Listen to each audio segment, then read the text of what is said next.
Dallas, November 22nd, 1963. The President of the United States has been shot. There were two more bangs close together, like bang, bang. I said, those are shots. 3 shots were fired at the motorcade. One man has to tell America the news. Walter Cronkite in our newsroom. He wants to be first, but he knows he has to be right. Get it first, but get it right. The temptation had to have been great to say flat out, President Kennedy has died. Walter wants us to wait. This is the story of one man's mission to be first with the news on the biggest break of his career. Look, this is the President of the United States. You gotta get it right. It's a story full of extraordinary memories. It was just inconceivable that one nutcake could do all this damage, blow a man's brains out. The man happened to be President of the United States. And personal challenges. I wanted to bawl and scream and yell and be mad and everything else, but I couldn't do my job for you. I owe you a calm account of what is happening. You wanted to do something that was bigger than yourself. You want to be part of something that counts, that's important, matters. Well, a president has been assassinated. All this matters. Of chaos and confusion. He's not in New Orleans, he's in Dallas because we sent him there. In Dallas and New York. They had the story of a lifetime, and they didn't know what to do with it.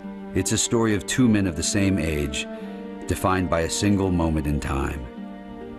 And the news no one wanted to hear. From Dallas, Texas, the flash, apparently official, President Kennedy died at 1 p.m. Central Standard Time.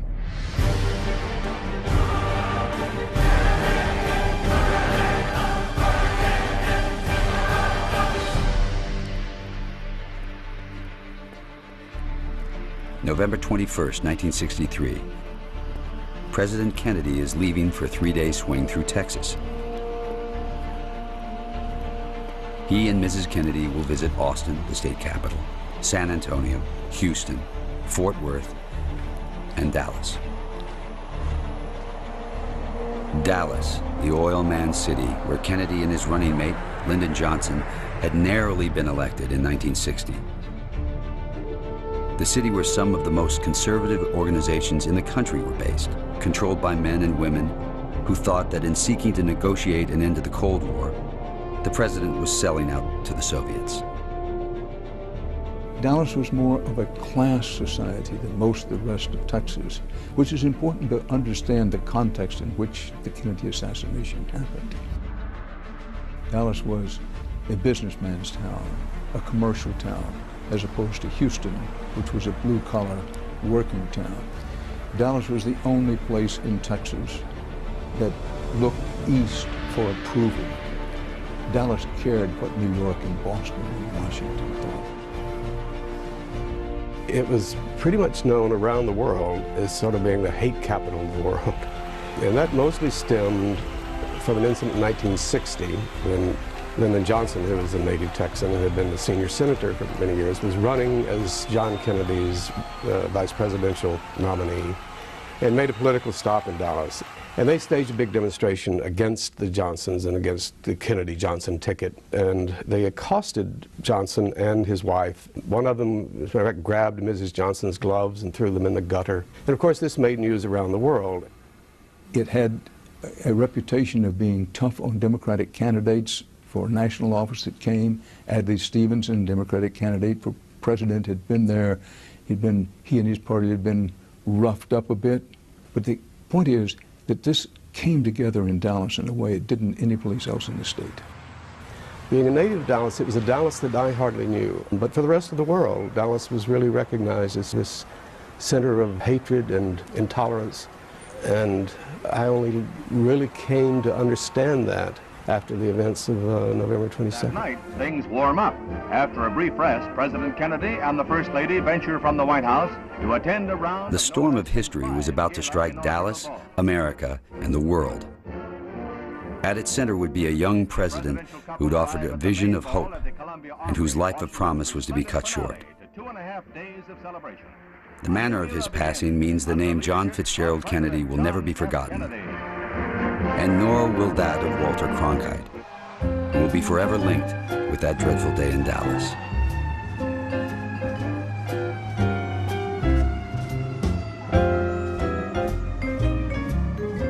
By 1963, Walter Cronkite was not only a big name at CBS, he was also a big name in America. Exactly 8 weeks before the assassination of John Kennedy, Newsweek chose him for their cover story. He was 46, the same age as the president. I leave for work every morning with a briefcase full of papers, but they might as well be sandwiches. Nothing you can carry in a briefcase is going to tell you how the day's news will break. You just have to ride with it and put it all together as it happens. Cronkite had been a reporter for 30 years, first as a radio announcer in Kansas City, then as a distinguished wire service correspondent for United Press. His byline appeared in every newspaper in the United States. But it was television that made him. I'm not sure that if Walter Cronkite walked into a television station today, he could get hired. They would say, well, he doesn't look like an anchor. He didn't. He looked like a regular guy. Cronkite was the old school of journalism. He was the one to which almost every journalist I've ever known looked up to as being the model to which we should aspire. He was like the people he was reporting for.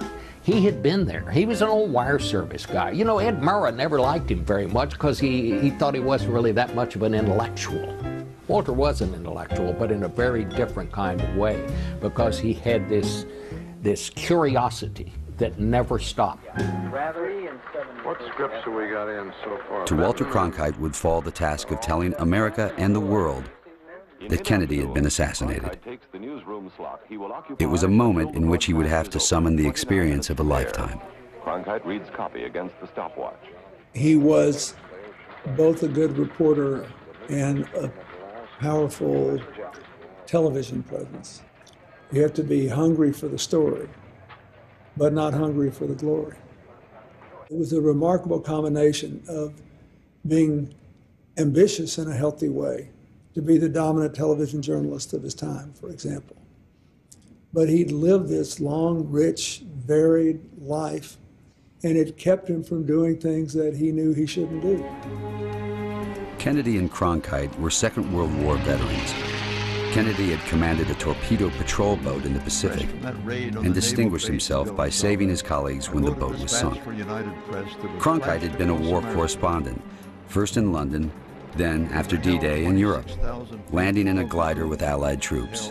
So to use an expression which would later appear in Kennedy's inauguration address, they had both been tempered by war. Cronkite said during the war that he woke up every morning trying to beat the hell out of the Associated Press and the International News Service, the other great wire service of the day, and he took that competitive spirit with him to CBS. Walter Cronkite was really a newspaper man, and newspapermen don't always adapt to television. But Cronkite was a natural. Through the 1950s, he hosted the political conventions that selected presidential candidates and the elections themselves. The term anchorman was coined for him. He quickly came to understand what television was capable of and how it would change the face of American politics. And when, in 1962, he was offered the anchor chair of the CBS Evening News, he accepted, with one condition. He wanted to be the managing editor. Nobody in television knew what a managing editor was, so there was no problem. You want to be managing editor, you're the managing editor. But Walter knew. A managing editor, he felt, and they agreed, gave him the ultimate power of what stories would be on the air and how they would be handled. He wanted the place to look as much as possible like a real working newsroom, and that's why he insisted on that horseshoe where he's the copy editor and we, the writers, are sitting around it and we're writing his stuff, so that the audience doesn't get the impression of a television studio. They're in a newsroom. There's a sense of intimacy, and that had not been done before. And camera lines that carry the pictures to the monitors. By 1963, the war correspondent turned television reporter turned anchorman was riding high. Millions of viewers tuned in every night to watch him, and the executives at CBS were persuaded that news needed more than 15 minutes every night. To launch the extended CBS Evening News, Walter Cronkite interviewed the president. It was September 1963. 8 weeks later, their lives would collide with history in the most dramatic way. But here on Cape Cod, they sat down to discuss Kennedy's policies, including the latest on Vietnam. Walter took his wife, Betsy. The president obligingly posed for photographs. And Walter and Betsy may have fallen for the charm of John Fitzgerald Kennedy, the 35th President of the United States. The oldest president to hold office, Dwight Eisenhower, had been succeeded by the youngest, and the newsmen were going to make the most of it. He was so young and so dynamic and so different than his predecessors. Television was a new medium, and Kennedy had mastered that medium and mastered it in a way that helped Walter Cronkite and CBS and all the other networks really grab the imagination of the American people. I think he touched an emotional chord that had never really been touched before because of that genius on television. All through September and October and the first week of November, the candidates carry their message to the people. Before 1960, presidential campaigns had been fought, won, or lost in black and white on the pages of people's newspapers. When Jack Kennedy seized the nomination of the Democratic Party in the summer of 1960 and the presidency in November, it was still in black and white, but it was on television. The Kennedys had money, and they spent it on airtime. They knew they had to appeal to a new generation. So John F. Kennedy, the 43-year-old senator from Massachusetts, becomes president-elect of the United States. When JFK, as he came to be known, was elected, his inauguration speech electrified the nation, who watched it on television. It was January 20th, 1961.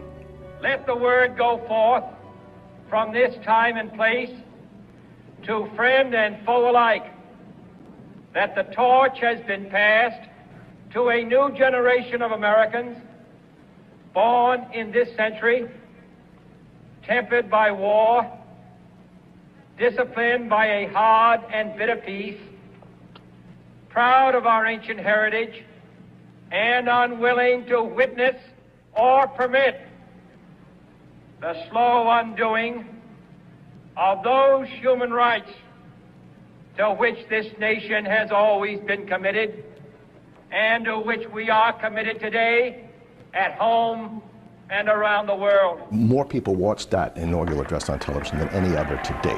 And what they saw was a visual handing over from one generation to another. There was Dwight Eisenhower bundled up in his coat, and there's John F. Kennedy standing there without a hat and without an overcoat. Let every nation know. And there's Jackie in this wonderful outfit, completely different from the other women. It was a visual affirmation of what he said in the speech, which is a torch has been passed to a new generation. Well, people heard that and looked and saw that torch being passed. And so, my fellow Americans, ask not what your country can do for you, ask what you can do for your country.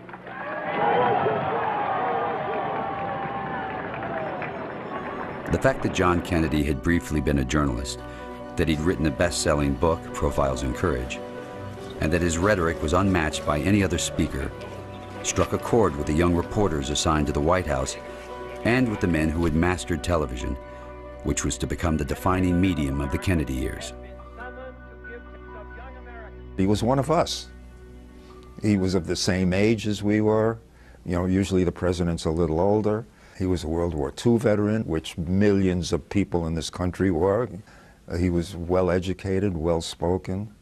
Once he got into the White House, we had these pictures of John and his sister Caroline running around the Oval Office. The whole package was wonderful.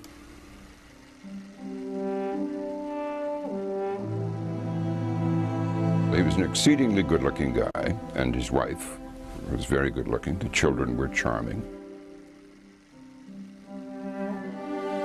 They exploited that to the hilt. They sold the family, and they made access for photographers and film crews, and they realized they had an extraordinary political commodity just in the beauty of the family.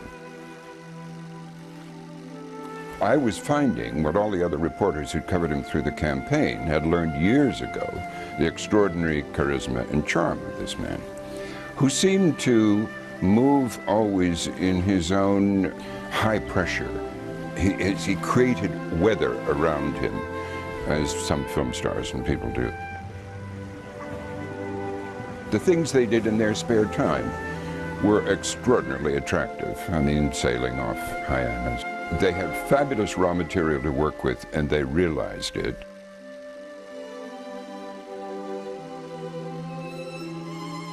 Kennedy was smart, and he was bright, and he was handsome, and he was witty. He was very funny. He was suave. He was cool.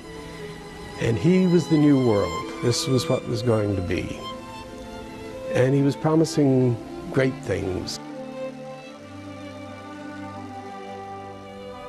He said we could fly to the moon. And we all believed him.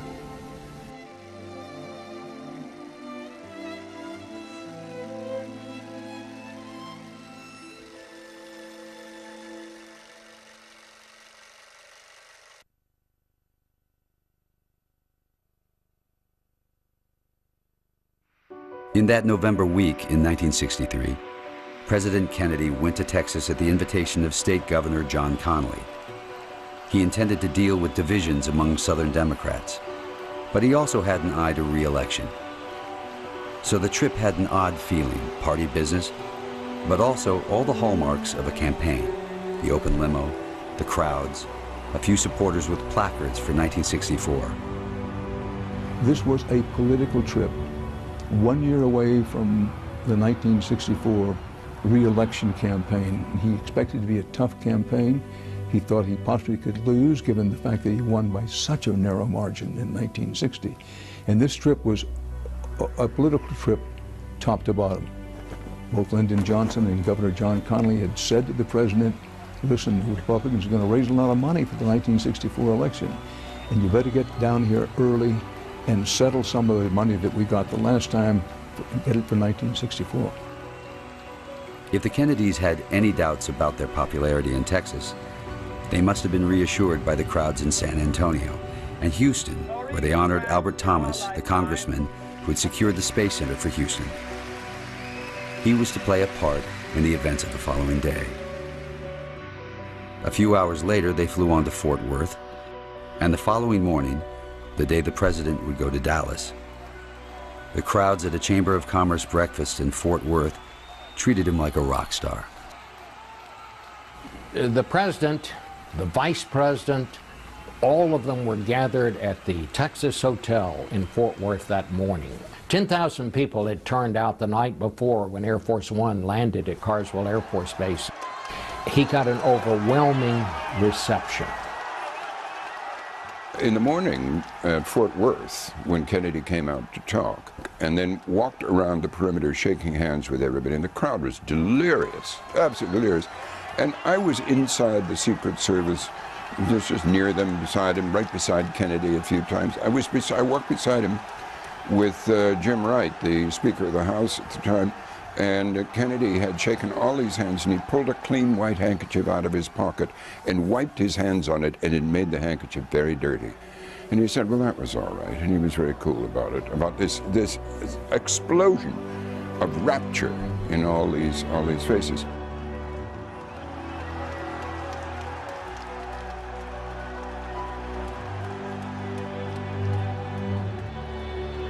Air Force One made the short flight from Fort Worth to Dallas. At Love Field, the crowds were just as large. If this was the hate capital of the world, there was little evidence of it.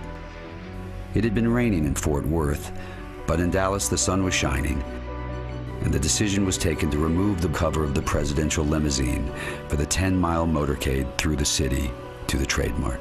The president, First Lady, everybody connected with the Kennedy administration had to be breathing a great sigh of relief and smiling a bit and maybe punching each other in the ribs, saying, you know what, we can carry Texas again in this next election. Look at these crowds. And based on the warmth and the size of the crowds, they had good reason to think that.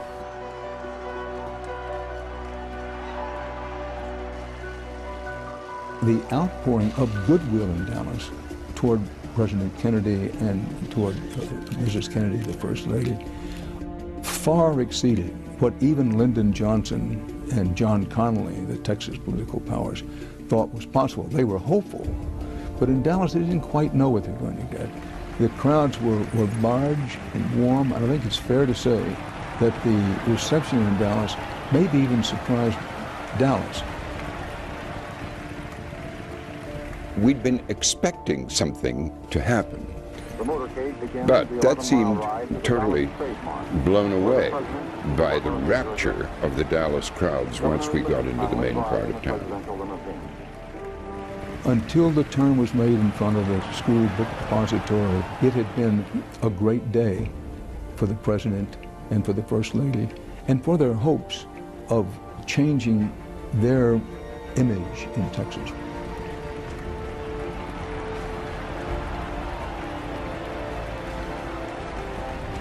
We had turned into Dealey Plaza, and there was a bang. And we all said, what was that? Was that a shot? And then there were two more bangs close together, like bang, bang. I said, those are shots. Stop the bus. There was 3 shots, and we didn't know what happened, except that the presidential car ahead of us sped up immediately. And one of the fellows in the bus knew a gunshot when he heard it. He said, those are gunshots. The air was filled with the most incredible screaming. It was as though every choir in the country was gathered there and they were all singing out of tune, out of key, you know, off key. It was the most incredible sound.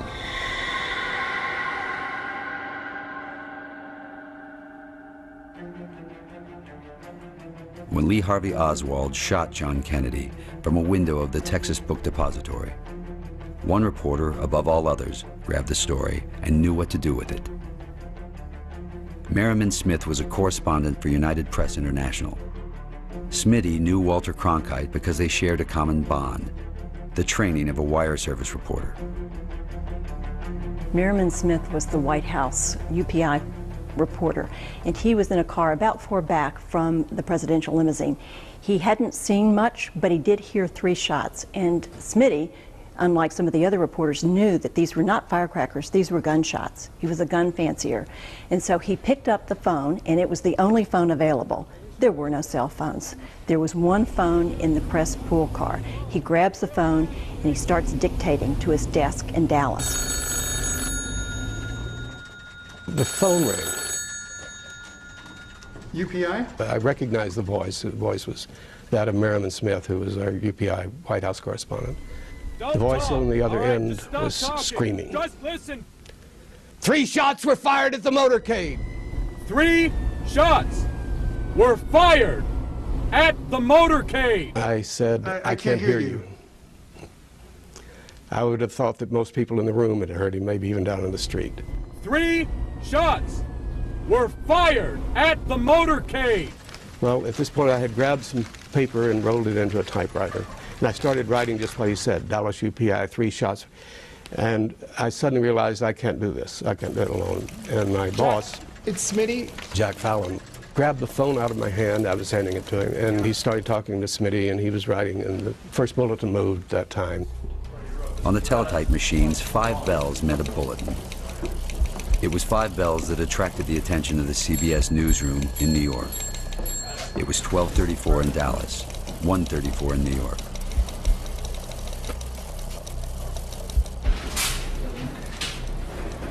UPI says 3 shots were fired at the president's motorcade this afternoon in downtown Dallas. I'll go alert Walter. The bulletin didn't say Kennedy had been hit, let alone wounded. It didn't say exactly where in Dallas the motorcade was. In fact, it didn't say very much. Going on air with the news that shots had been fired in Dallas would beg the question what happened next, which was a question Walter Cronkite and his team couldn't answer yet. The wire service maxim was get it first, but get it right. And Merriman Smith is also struggling with the phone. The Associated Press reporter was in the back seat saying, it's my turn, give me the phone. He's beating on him, and Merriman Smith just continues to dictate. And he didn't know a lot more information, but he knew enough, being the veteran newsman that he was, to not report conjecture or something that he thought might have happened. He could only report what he had seen. Cronkite relied on the wires. He knew Merriman Smith, and he knew that anything that he reported would be accurate. Make it a bulletin precede. Where did that happen? In New York, they waited 5 minutes. Cronkite wanted to be first to break the story, but what was the story? In those 5 minutes, ABC Radio News was first to report the shooting at 12:36, 2 minutes after the Wire report. But still, CBS held off. 5 minutes in Dallas for the picture to become clearer. The big question was, of course, whether the president had been hit. 3 shots. Suddenly, is he hurt? I knew exactly who would know what was going on. And I dialed the Dallas police office.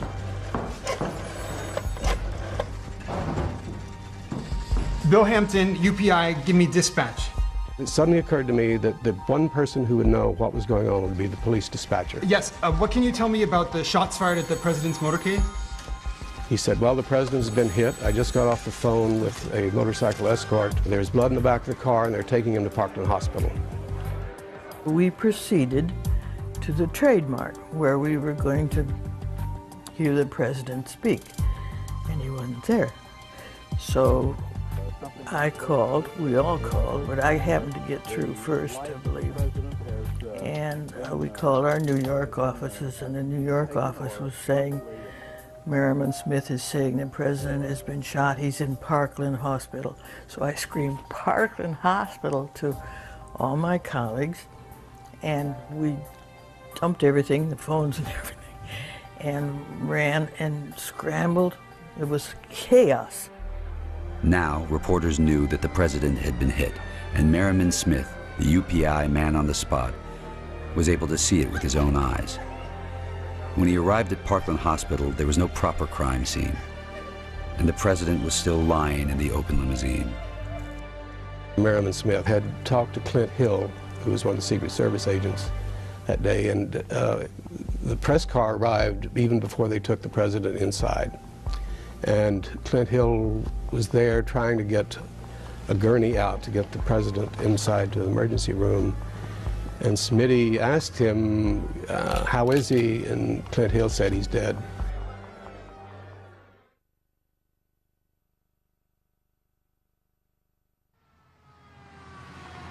All right, hold the line. You gotta find Rather for me. 10 bells this time on the teletype machine in the CBS newsroom. The signal for a flash. And what Walter Cronkite read was, Kennedy seriously wounded, perhaps seriously, perhaps fatally, by assassin's bullet. Kennedy seriously wounded, perhaps seriously, perhaps fatally, by For the first time, the word assassin had appeared. He knew when those bells started ringing in the newsroom that this was an incredible story. I mean, for anything to be slugged a flash, it had to be monumental news. Are we going to go to air? We're getting it all from, we are. at that point, means this Smith needs to be confirmed right now. and Walter, everybody hollers, we got to get on the air. Yes, we'll go to air. I want this confirmed. Rather's not in New Orleans, he's in Dallas because we sent him there. Walter Cronkite knew CBS had to get on air, and fast. But there was a problem. There's no camera. We can't go to air without a camera. They were screaming, we've got to get on the air, let's get on the air. And they couldn't do that because there was no camera, unbelievably, in the CBS newsroom. The tech guys have it. There was a frenzy. What do you do with this story? And of course, at CBS, as some of the other studios, they did not have the ability to break into television. They had the story of a lifetime, and they didn't know what to do with it. They don't know where anybody is, they don't know what's happening. Once you turn it on, it used to take 20 minutes to align that camera to where you could put it on television. 20 minutes of back and forth between the cameraman and the control room. This thing has vacuum tubes in it. Bernie, how long? It has dozens of buttons on the back, and they're working to get it lined up. ABC Radio had already alerted the nation to the shooting in Dallas. Right now, across the city, in New York, ABC Television and NBC must be within seconds of breaking the story. Walter Cronkite desperately wanted to beat them, but the technology wouldn't allow it. They were making contingent plans, and they decided, we've got to get on the air. What we can do is Walter Cronkite can go into the radio booth and do an audio bulletin. Voice only. And that's what they did. Keep me updated with any information on the wire. Of course. It was real nice of the boy.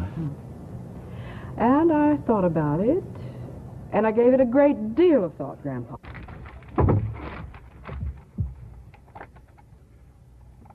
Here is a bulletin from CBS News. In Dallas, Texas, 3 shots were fired at President Kennedy's motorcade in downtown Dallas. The first reports say that President Kennedy has been seriously wounded by this shooting. This was really a radio broadcast on television, but it didn't matter. CBS beat NBC by a minute. It was 12:40. More details just arrived. These details about the same as previously. President Kennedy shot today just as his motorcade left downtown Dallas. Mrs. Kennedy jumped up and grabbed Mr. Kennedy. She called, "Oh no," the motorcade sped on. United Press says that the wounds for President Kennedy perhaps could be fatal. Walter Cronkite had very little to go on. He was a master at embellishing. I mean, he knew details about the politics. He knew the reason for the trip to Dallas. He was able to put in the background that would add to the story without advancing it unnecessarily. The first thing that goes through your mind is disbelief. This cannot be happening. When something explodes, when a totally unexpected story breaks right in the middle of the routine, and you know what happens? Everybody falls into his pattern. These are people who know what they're doing. These are very, very good people. And all of a sudden, you can almost hear a click. The people who need to be on the phone are on the phone. The people in the control room are getting you on the air. Everybody knows what to do. UPI, Secret Service member heard to say Kennedy is dead. Eddie, what are we doing on this? The Secret Service? Yep. Did we get a name on this? The CBS television news team knew what to do. But one thing would come to dominate the next 60 minutes. The quest to be first and right.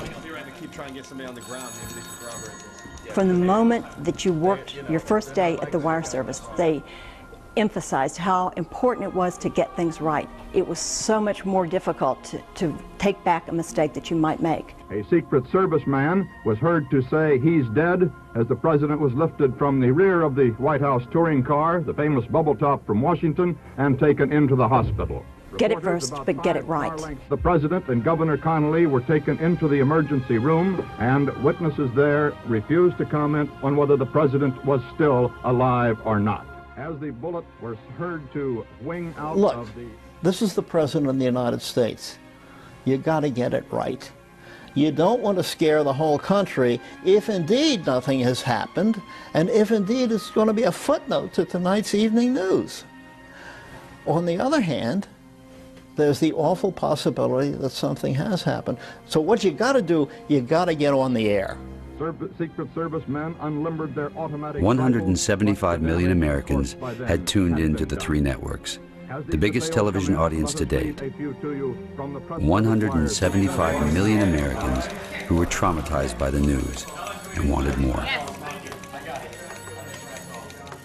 12:55. And then came a key moment which seemed to suggest that Walter Cronkite had been right to hold off announcing the president's death.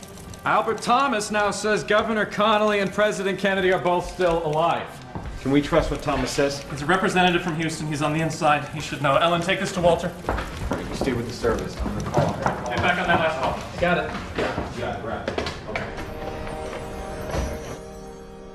Representative Albert Thomas, the Democrat from Houston, Texas, says that he has been informed that President Kennedy and Governor Connolly of Texas are still alive.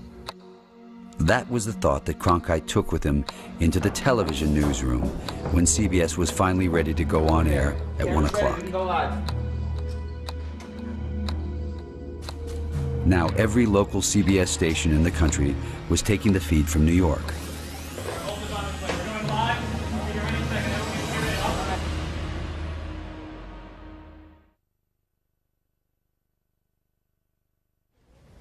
The television anchorman was broadcasting to the nation. This is Walter Cronkite in our newsroom, and there has been an attempt, as perhaps you know now, on the life of President Kennedy. He was wounded in an automobile driving from Dallas Airport into downtown Dallas, along with Governor Connally of Texas. They've been taken to Parkland Hospital there, where their condition is as yet unknown. He is in the beating heart of the CBS newsroom in New York. We can all thank heavens that he was at work that day. He was calm, he was measured, and he was writing the first draft. He was a wire writer, and he was writing for us verbally. He was writing the lead. A word just in from Congressman Jim Wright of Fort Worth says that he understands that both President Kennedy and Governor Connally, while seriously wounded, are still alive. Now you have all of these professional people swinging into action. Everybody is going to be all over this story because it's the biggest story of the 20th century. 5 minutes after 1, the confusion deepened. And now there was a new and sinister thought. Was this the action of a lone madman, or could the United States itself be under attack? They closed the border with Mexico. That's right, I got a call just before Fort Myers raised the alert. B-52 zone. Is this nuclear? We didn't know. This was where we were still in the Cold War. We didn't know. It was just inconceivable that one nutcake could do all this damage, blow a man's brains out. That man happened to be president of the United States. Here's the thing. We were terrified. We didn't know what had happened. They had closed off the borders with Mexico, the large strategic air command base, the nuclear bombers, the B-52s, they were all based in Fort Worth.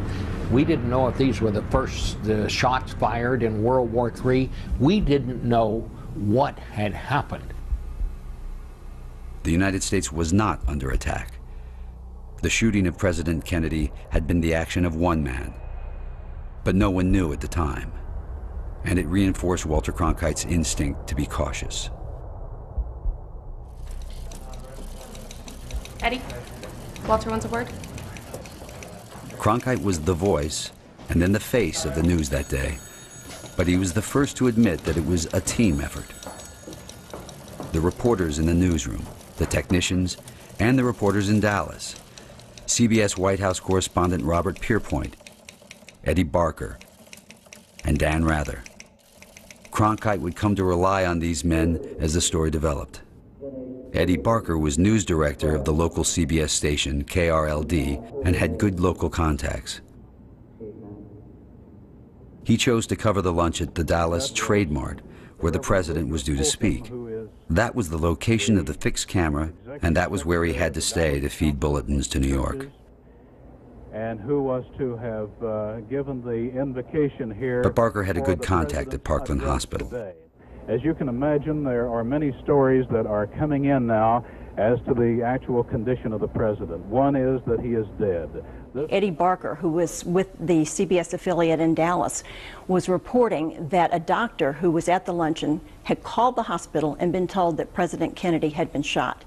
Now, Walter Cronkite reported that as an unconfirmed report from Eddie Barker. Let us recall for you now what has transpired in this. KRLD is reporting they've been told by somebody in the hospital the president's dead. Only a rumor, but they've been told that. KRLD is saying. Well, that's a repeat of something that you heard reported to you directly a moment ago from KRLD television in Dallas, and that is the rumor that has reached them at the hotel that the president is dead. Totally unconfirmed, apparently, as yet. However, let's go back to KRLD. Dan Rather was near the motorcade when Oswald's shots rang out. He ran back to the newsroom at KRLD and called Parkland Hospital. 11 minutes past 1. I got through to Parkland Hospital. Switchboard operator Harry said, listen, I can't really deal with this. And I said, well, is there a doctor around? She said, well, all the doctors are busy.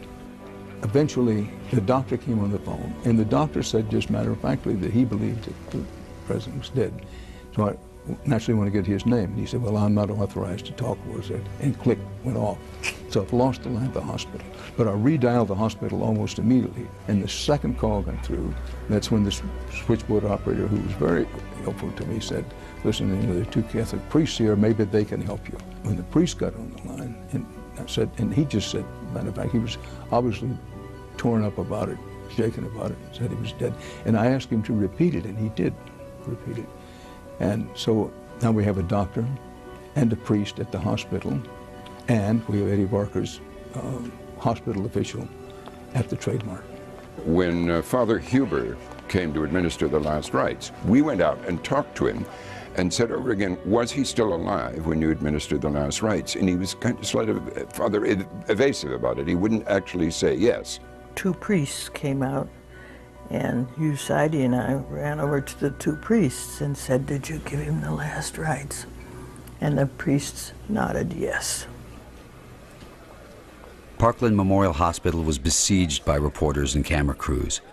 Many had managed to get inside before the FBI established a cordon around the building.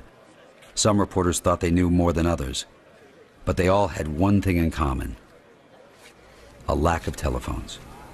There was an old saying in UPI and journalism in general that you could have the biggest scoop in the world, but if you didn't have a way to get it out, it was the biggest secret in the world.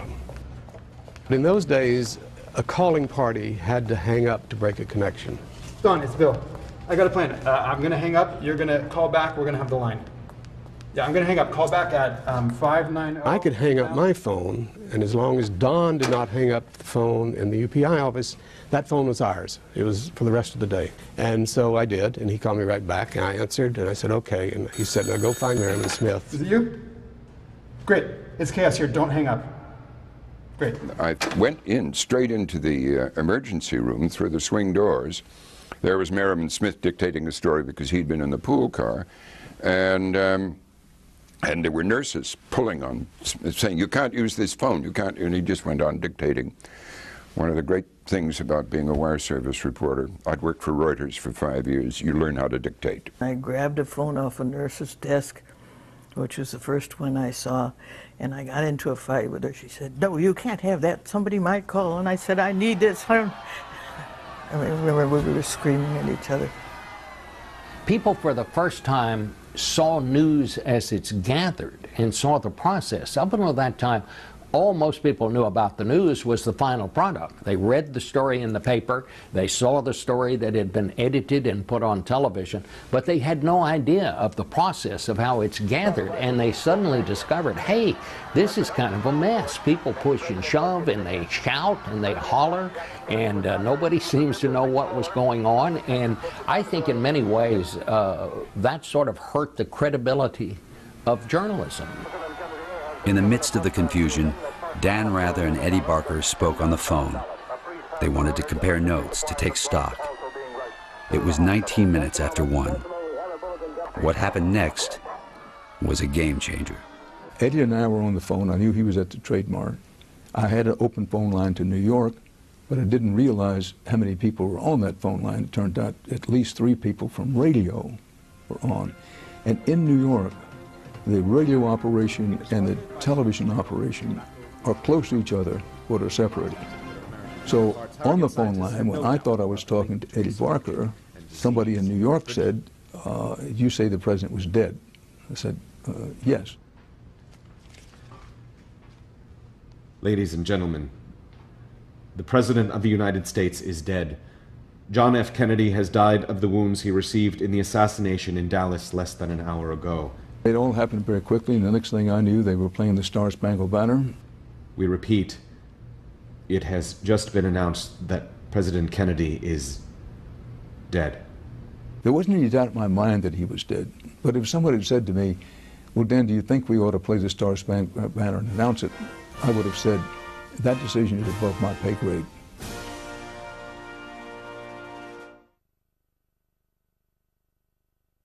Hold on. 1:22. CBS Radio had formally announced the death of the president, based on information obtained by two reporters in Dallas. All right. Isabel, hold on. Radio has announced he's dead. Who says? They must be going with Dan's report out of Dallas. But it was not enough for Walter Cronkite. The temptation had to have been great to say flat out, President Kennedy has died. But they didn't do that because it was such a momentous thing to declare to the nation that they wanted to wait until it had been officially confirmed. I understand. 3 points on the line from Parkman wants to speak to Walter. You got. Go ahead. No, it sounds like Pierpoint's on the line. I remember Pierpoint talking to Cronkite on the phone, and I was talking to Chet Huntley of NBC and Frank McGee, NBC, and I remember Pierpoint saying, Walter, you can't say the President of the United States is dead until it's official. Walter was very deliberative because he had time to think, and it was in his own instinct, I think, that you don't say he's dead until they're sure. On the other hand, you want to be first. Pints of blood have been rushed into the room for transfusion purposes, and 2 priests were called to the room. Most of the other reporters who were on the scene did indeed think he was dead, but nobody had officially said it. There is the report in Dallas, you heard from our affiliate there, Eddie Barker, that the president is dead, but that has not been confirmed by any other source. Walter Cronkite, because of his background, because of his wire service training, because of his responsibilities as an anchor on a national network, knew that he didn't want to report what somebody was thinking or what somebody had been told by a second source. He wanted to wait until there was official confirmation from the White House. Nowadays, you hear it, you stick it on the air. You hear it, you put it on the web. Whether it's true or not, nobody seems to care. In those days, everything was edited. Nothing went directly on the air without going through at least one other mind that's going to say, wait a minute, what do we really know here? Everybody was trying to get this story and to get it right, and they were kind of working independent from one another. But the difference was Walter Cronkite was the guy who was making the call on television, and it didn't satisfy his set of standards, and that's why they didn't go with it. For a full 5 minutes, the television newsroom agonized over whether to say the president was dead. Walter says it's not strong enough. We can't just go on Dan Rather's confirmation. I say we call the White House. Eddie, are they going to announce this in Washington or Dallas? Dallas, I think. Pierpoint says that Kilduff is probably going to call a press conference. Where's Salinger? He's on his way to Tokyo, somewhere over the Pacific. Walter wants us to wait. It's crazy. We ran it on radio already. Why wouldn't we run it on TV? What if Walter credits Dan with the information? Then it's the best of both worlds, right? It's official and it's not.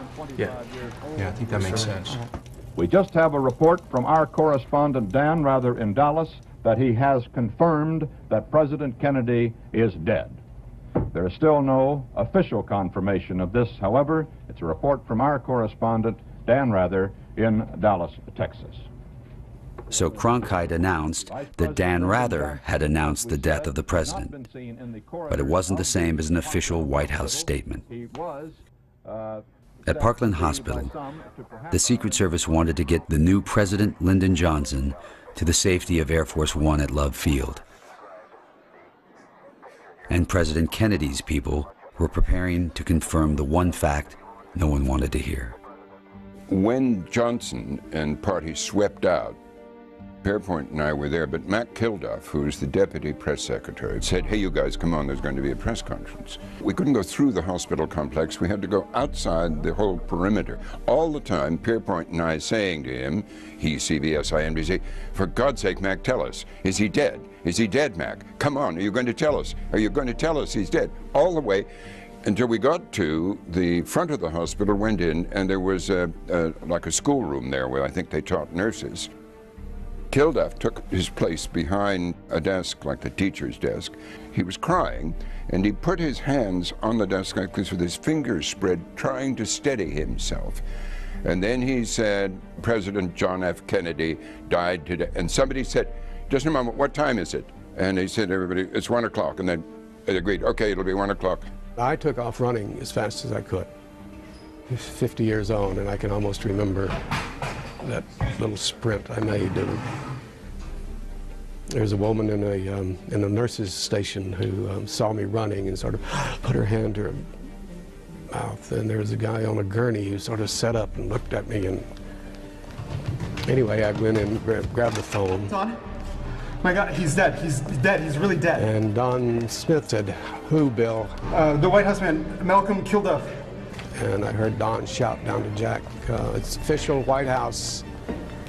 And I could even hear Fallon shout across the newsroom, and I ended the phone. Flash, President Kennedy dead.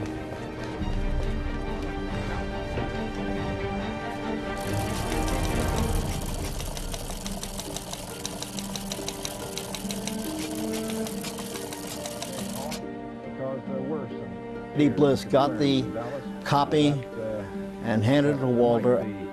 Everybody in the world has seen what happened then with Walter looking at the copy, and you can see him deciding, and he decides it is now time to tell the people the president is dead.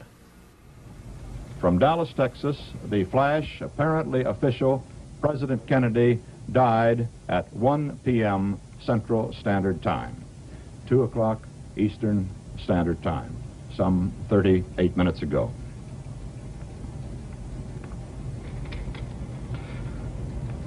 Vice President Lyndon Johnson has left the hospital in Dallas, but we do not know to where he has proceeded.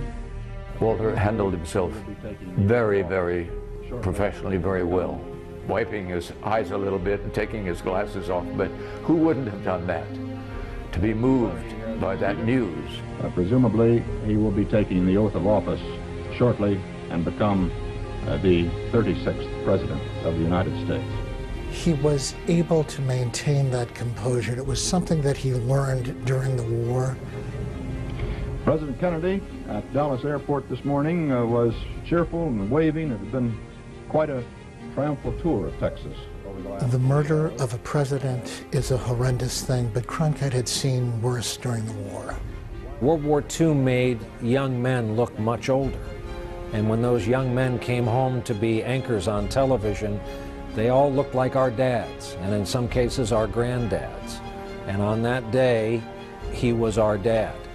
With the benefit of all these years and the fact that I later got to know him, I think it was like, okay, I felt just like you did. I wanted to bawl and scream and yell and be mad and everything else, but I couldn't do my job for you. I owe you a calm account of what is happening. He was the rock. The man that knew what was going on, and you could count on him to tell the story. Let me recount for you this day's tragic developments so far. President Kennedy has been assassinated. This is the combination of skills that you have accumulated throughout your lifetime to pour it all into that one little lens.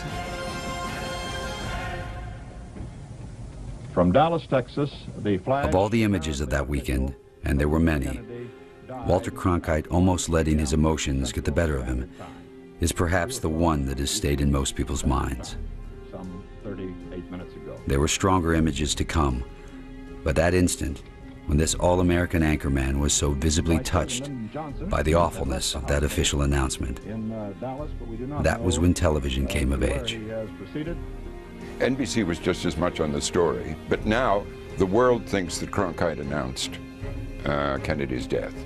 Here we are 50 years later, and the memories are all of Walter Cronkite and the coverage of almost nothing else. Across the country, around the world. Everyone remembers what they were doing when they heard that President Kennedy was dead. But those covering the story in Dallas and New York could not allow themselves to let go. This is devastating. The destruction is devastating. And we are Americans like everybody in our audience, and we're all feeling it. And we have to just put that aside. You cannot weep. You cannot grieve.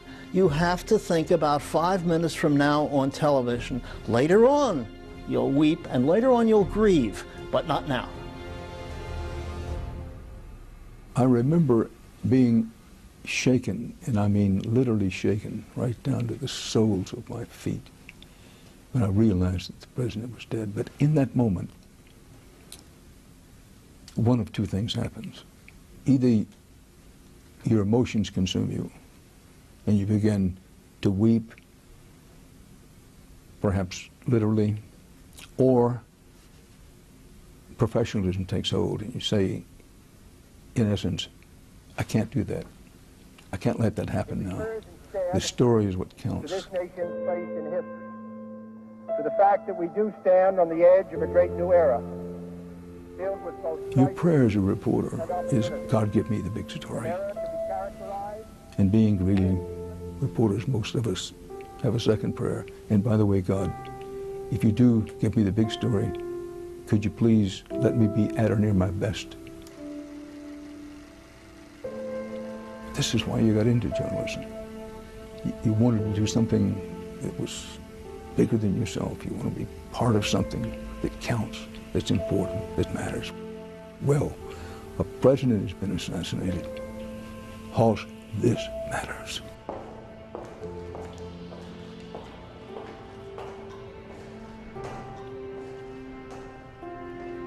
"5 o'clock that afternoon, I was told to go to the Dallas Police Headquarters, that they had, this is the first time I heard that they had captured a suspect.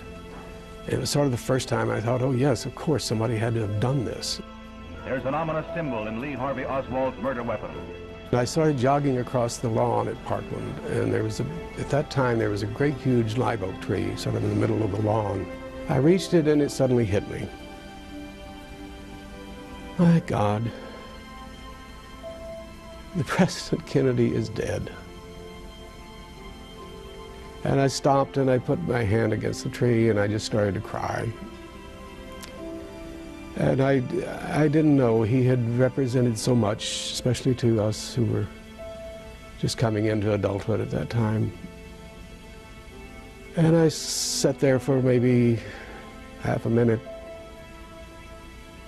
And then I realized I had to get to the police station. And so I jogged on and got in the car and drove down to the Dallas police station.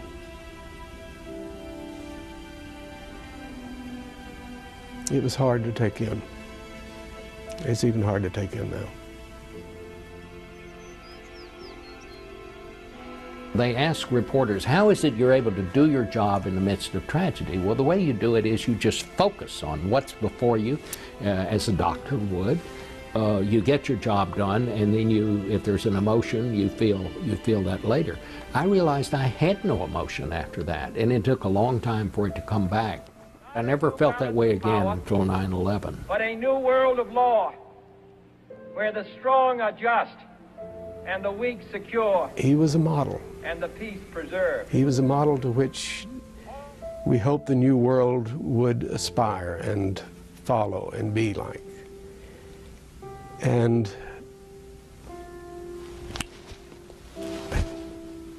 just like that, he's gone.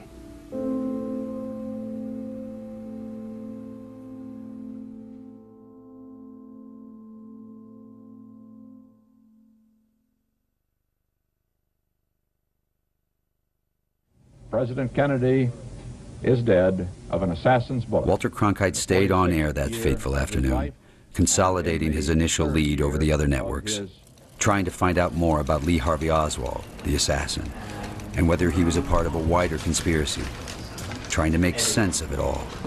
What do we know about But there was no Oswald? sense to be made. How much? Someone says he works in a book depository. Where's Johnson now? We think he's coming back in Air Force One with the body. And Jackie, I guess. All right. Keep on it. Yes, Oswald. Yeah. 50 years on, Yeah, I'm here. the assassination of John Kennedy still has the capacity to move those who remember. For reporters, it may be because they saw him as one of them, the first president to properly engage with the press, the television president. For ordinary Americans who supported him, it may have been because the hope he offered in a dangerous world was snuffed out with him. For everyone else, the man who might have ended the Cold War was gone. Khrushchev, the leader of Russia at that time, believe that with Kennedy's assassination, a great promising moment in U.S.-Soviet relations had ended, and it would be very difficult to recapture that.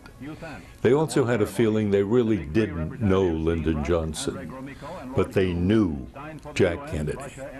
And when Lyndon Johnson came in, the first words out of his mouth were, "Let us continue."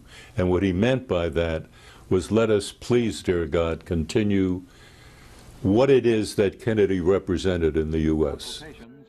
Charles de Gaulle said, "They're crying all over France. It's as if he was a Frenchman, a member of their own family." And this close personal connection that was felt, not just by Americans, by Europeans, explains the extraordinary number of memorials, the bridges, the streets, the schools, everything else that has been named for Kennedy.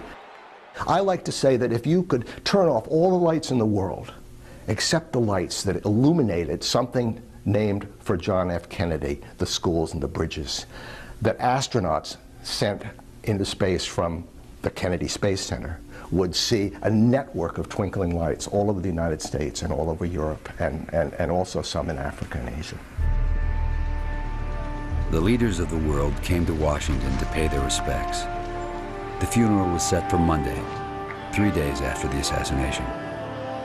For Walter Cronkite and his team, there was no time to think. The story rolled on. I became a producer, and I'm starting to produce the death of the President of the United States. It's shocking, and it's all you have. It's all you have. And so you throw yourself into it. We have suffered a loss that cannot be weighed.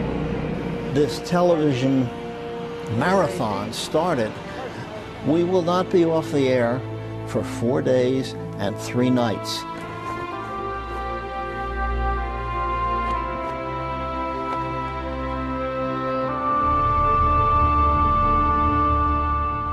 The slain president would lie in state, first at the White House, then at the Capitol. 1 million Americans would come to say goodbye.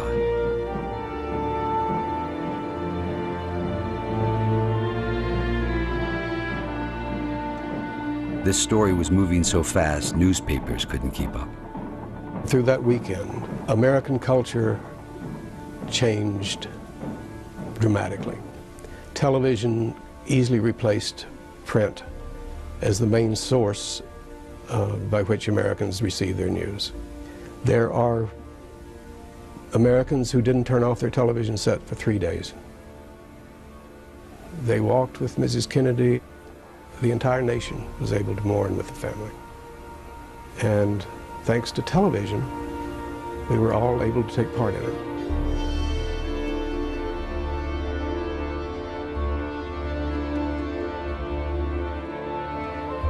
Walter Cronkite was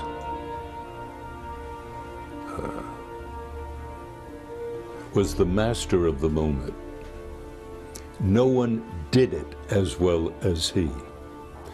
This was a moment when television was the fireplace around which the American people gathered.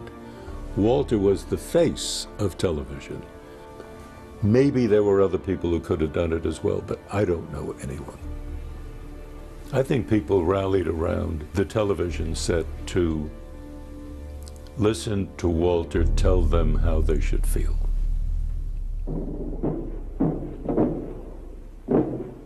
Walter Cronkite held the nation together and seamlessly melded the strands of the assassination. The lying in state, the procession to the Capitol, the funeral, and the burial at Arlington. Only history can write the importance of this day. Were these dark days the harbingers of even blacker ones to come? Or like the black before the dawn, shall they lead to some still as yet undiscernible sunrise of understanding among men?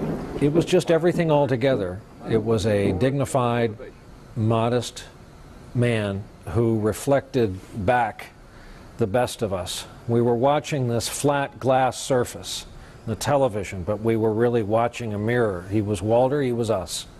That young president was everything we dreamed we could be.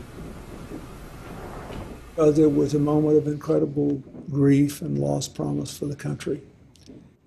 The Israeli ambassador to the UN, Abba Eban, said that in referring to President Kennedy's assassination, that tragedy is the difference between what is and what might have been. Every sentence Walter Cronkite uttered made that point without saying it. That violent words, no matter what their origin or motivation, can lead only to violent deeds. This is the larger question. Walter turned in his best day, and one of the best days the business of news has ever had, and he happened to do it on what was the worst day in modern times.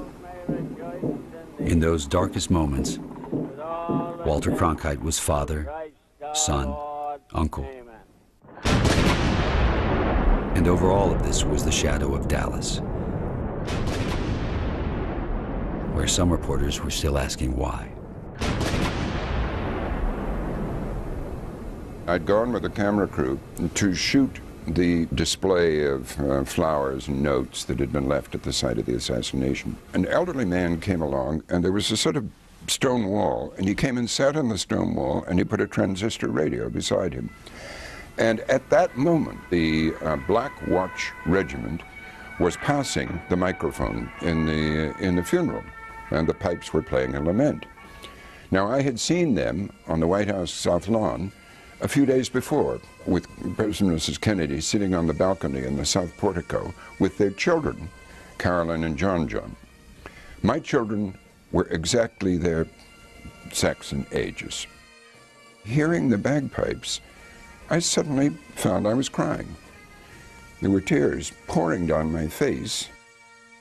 It was the bagpipes and the memory of having seen them wheel and parade up and down with the pipes skirling and the drums rattling in that gorgeous autumn day just a few days before, and bringing the children into it. And I had just moved my family back to the States. I said to myself, is this the country I've come back to and moved to? How could this have happened? For many, including reporters hardened by the experience of war, this was the saddest weekend of their lives. For those who thought Jack Kennedy was the future, it was the end of a dream. Must be put to rest. Tonight there will be few Americans who will go to bed without carrying with them a sense that somehow they have failed. If in the search of our conscience we find a new dedication to the American concepts that brook no political, sectional, religious, or racial divisions, then maybe it may yet be possible to say that John Fitzgerald Kennedy did not die in vain. That's the way it is. Monday, November 25th, 1963.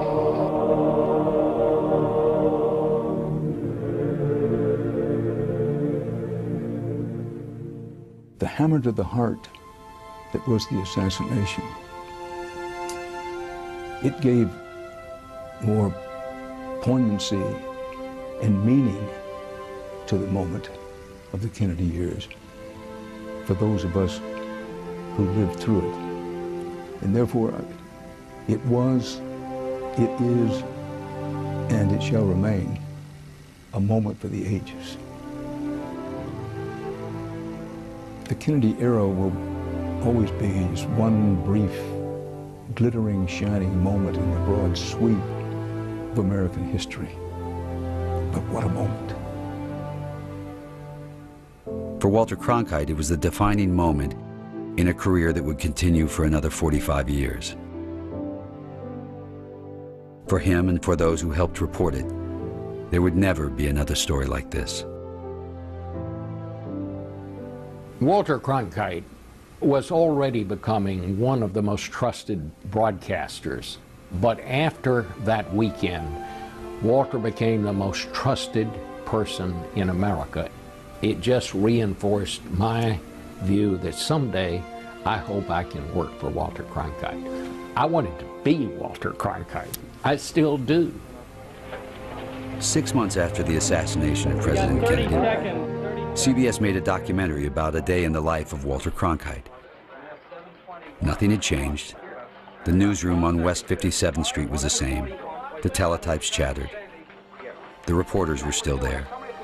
The Cronkite team still gathered around his desk. Clear that shot. Get Sokolow out. Get him out. Get him out. Get him out. Like their colleagues in newsrooms around the country, they felt that nothing would be quite the same again. Adlai Stevenson tells the UN what we're doing in Southeast Asia. Here, Salinger challenges the president's Latin American policy. President Johnson talks back about our Alabama, Texas.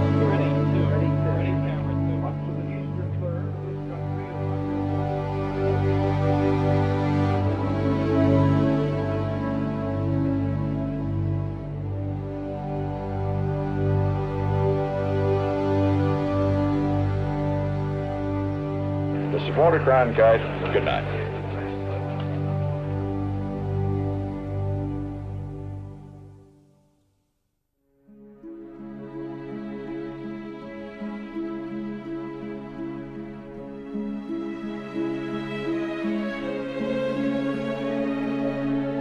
Tomorrow night over on Channel 4, factual drama based on a bestseller.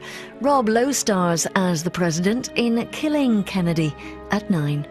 And more 4's commemoration of 50 years since the assassination of JFK continues with eyewitness accounts and the story of the president's darkest hour. Kennedy's nuclear nightmares next.